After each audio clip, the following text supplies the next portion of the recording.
One dry season, when food was scarce, the animals of the jungle decided to hold a feast. But there was a problem. The feast was being hosted in the sky by the birds. The birds flapped their wings and said proudly, "We will dine above the clouds, far from the dust of the earth." All the animals wished they could attend, but only the birds had wings.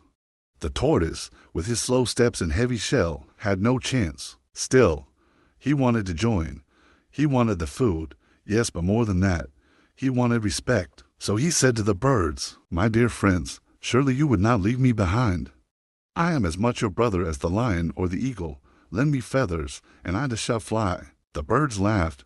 "You fly?" But the tortoise was so polite, so persuasive, that each bird plucked a feather and gave it to him. Soon, the tortoise had a patchwork of feathers: red, yellow, blue. He looked ridiculous, but he could flap, he could rise, he could fly. And so the tortoise joined the birds, soaring towards the sky feast. They climbed higher and higher, above the trees, above the clouds, until they reached a grand table in the heavens. Food stretched out in every direction: fresh yams, roasted corn, honey dripping from calabashes, steaming pots of stew. The tortoise's mouth watered, but he had one more trick. Before the feast began, he said, "My friends, in my people's custom, when a guest is invited to a feast, he must take a new name, and my new name shall be all of you." The birds agreed, curious but unbothered. Then the host announced, "This feast is for all of you. Please, eat to your fill." The tortoise smiled slyly. "You heard them, it is for me." And with that, he began to eat. He stuffed his cheeks, he filled his belly, he licked every dish clean.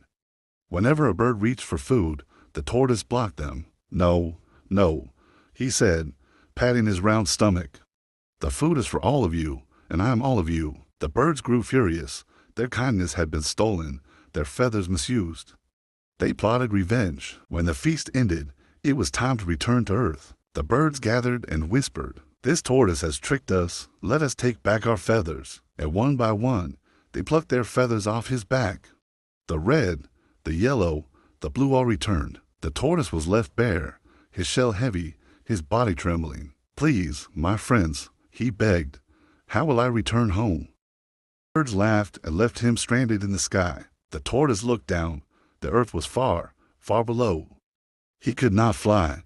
He could not climb. There was only one thing left: he would have to fall. He called down to his wife, who was working in the fields. "Wife, bring out all the soft things you have: mats, blankets, pillows.